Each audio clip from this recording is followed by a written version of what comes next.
కర్నూలు జిల్లా ఎమ్మిగనూరు నియోజకవర్గంలో వైసీపీ నుండి టీడీపీలోకి భారీగా చేరికలు జరగడంతో వైసీపీకి షాక్ తగిలింది. గోనెగండ్ల మండలంలో ఎంపీపీ, ఎంపీటీసీ సభ్యులు టీడీపీలో చేరారు. ఇలాగే చేరికలు కొనసాగించి గోనెగండ్ల మండలాన్ని టీడీపీకి కంచుకోటగా మారుస్తామని ఎమ్మెల్యే జె నాగేశ్వరరెడ్డి చెప్పారు. కూటమి ప్రభుత్వ పాలనలో జరుగుతున్న అభివృద్ధిని చూసి వైసీపీ నాయకులు టీడీపీలో చేరుతున్నట్లు ఎమ్మెల్యే చెప్పారు.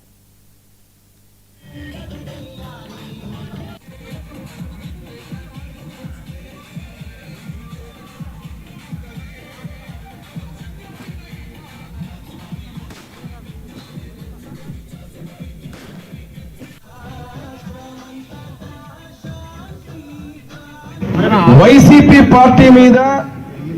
వాళ్ళ పార్టీలో ఏదైతే ఉన్నటువంటి తప్పుడు ప్రచారాలను ఈరోజు ఇచ్చినటువంటి సంక్షేమాన్ని చేస్తున్న అభివృద్ధిని కూడా తప్పుదో పట్టించి విష ప్రచారం చేస్తే ఆఖరికి మీ పార్టీలో ఉన్న శ్రేణులు మిమ్మల్నే చీకొట్టి ఈరోజు బయటకు వచ్చేటువంటి పరిస్థితి. ముఖ్యంగా ఏదైతే ఈ ప్రాంతంలో గోనెగండ్ల మండలం ముందు నుంచి తెలుగుదేశం పార్టీ కంచుకోట, అదేవిధంగా ఈరోజు మళ్ళీ ఎవరైతే ఈరోజు పార్టీలో చేరినటువంటి శ్రేణులందరూ కూడా, కార్యకర్తలందరూ కూడా, వైకాపా నుంచి వచ్చినటువంటి ప్రతి ఒక్కరు కూడా రానున్నటువంటి రోజుల్లో ఆ యొక్క కంచుకోటను ఇంకా మరింత బలోపేతం చేసి ఇటు చంద్రబాబు నాయుడు గారి నాయకత్వాన్ని, నారా లోకేష్ బాబు గారి నాయకత్వాన్ని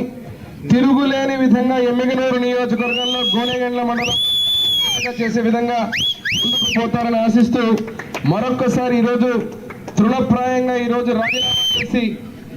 ఎంపీటీసీకి, వైస్ ఎంపీపీ పదవికి రాజీనామా చేసి తెలుగుదేశం పార్టీ కూటమి ప్రభుత్వం యొక్క పనులకు ఆకర్షితులై వచ్చినటువంటి మురళీ నాయుడు, అదే రకంగా రమణ కుమారమ్మ గారికి, అదే రకంగా వారి అనుచర వర్గానికి, కార్యకర్తలకు అందరికీ కూడా పేరు పేరున స్వాగతం పలుకుతూ